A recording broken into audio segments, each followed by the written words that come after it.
Amazing good news. Big changes to the H-1B visa program are coming in 2025. These changes were just announced by the Department of Homeland Security a few days ago, and we'll talk about what is changing, who is it going to help if you're an employer or an employee looking to work in the United States in 2025. These changes are going to help you make more protections and make the process of hiring H-1B workers smooth and much more manageable. There are also changes to the H-2B program, the seasonal visas, which we'll talk about as well in this video. So if you're looking to understand what's going to happen and apply for a work visa in 2025, this video is right for you.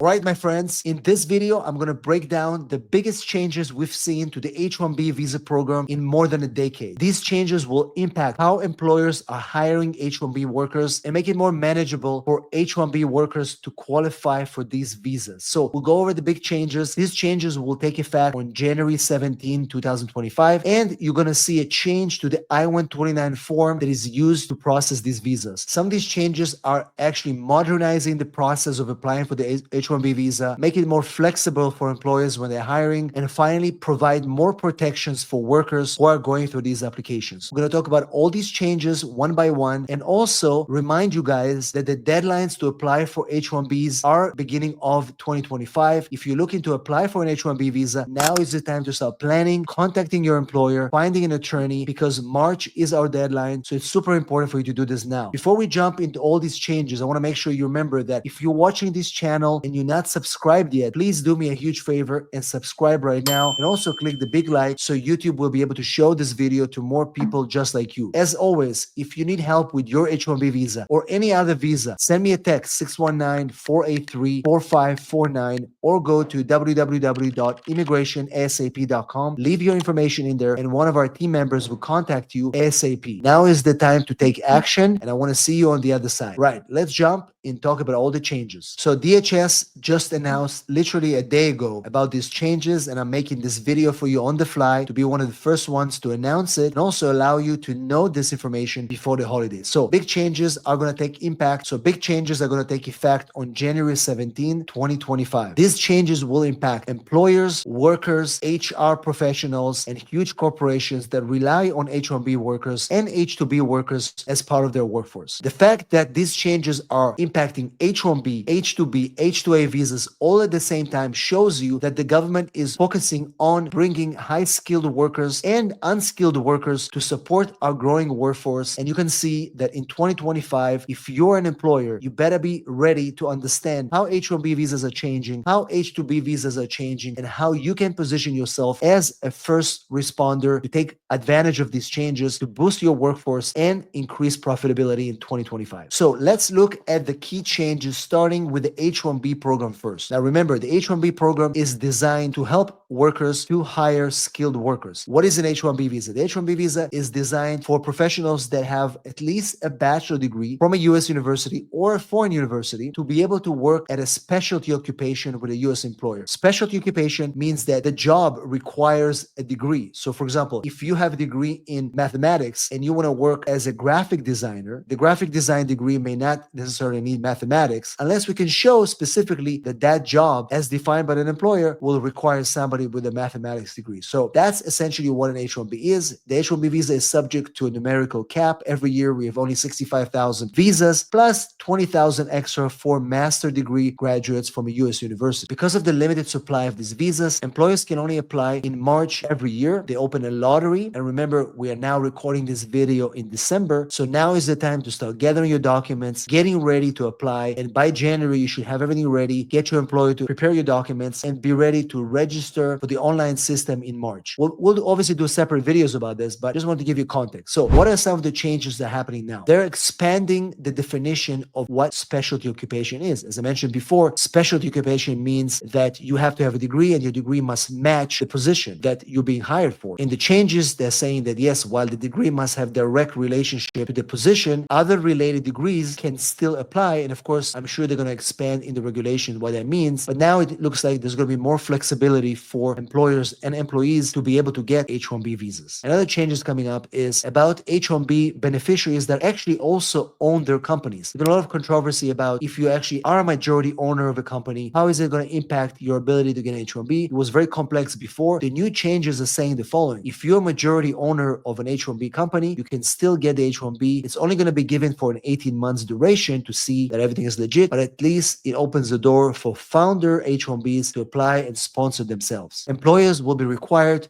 to demonstrate the legitimacy of the job that they're hiring for. This is done to prevent fraud. So obviously, maybe you have to show documents that you actually have a company, that you actually have work for your employee, and it's not just a sham hiring. Another big change is the F1 cap gap flexibility. What that means is that if you're a student and you apply for an H-1B visa and you get selected, but H-1B, as you know, they can only start in October of the fiscal year. But what if you are graduating in May? What's going to happen to you between May and October? Well, under the new changes, you have automatic cap gap, which means that you'll be able to continue working for your OPT employer until your H-1B takes place in October. That's going to be automatic. You don't have to apply for it anymore. At the same time, what is important for employers to know is that they will probably increase site visits to verify that H-1B workers are actually working in the right companies, the right position. So if you're an employer, be prepared for more site visits and make sure you prepare yourself in terms of I-9 compliance and other documents to be prepared in case they come visit you. If you're going to be placed in a third party working for an agency, then you have to prove that where you're working also qualifies as a specialty occupation. They're going to be enforcing more of these as well. And of course, if you're filing for a labor condition application, it will have to show that it complies and it matches the actual role that the employee is performing. So the fact that we're going to have all these flexibilities is really, really important for H-1B filings in 2025. Another big change is for cap gap. Another big change is for cap exemptions. As you know, right now, nonprofits that are affiliated with universities are exempt from the cap, but under the new changes, they're going to expect that they're going to expand the definition of what a nonprofit is, and they're going to say that if your fundamental activity is in research, then you'll qualify as a cap exempt, and more companies are going to be able to be cap exempt from the H-1B cap and apply for the H-1B all year long, as long as they can show that their fundamental activities in research, and as a result, they're cap exempt. Let's talk about the H-2B changes that are coming up. H-2B and H-2A, these are seasonal visas for hospitality, construction, and also H-2A for agriculture. So one of the big things is fees that people are paying recruiters. If you're a recruiter or if you're an employer, you cannot charge the employee the fact that you're offering them a job and a sponsorship. That's prohibited. There's going to be more protection for employers, whistleblower protection, just like the H-1B. Protection is available if you're being discriminated at work. The same thing if it happens to you in an H-2B job, you will have those protections,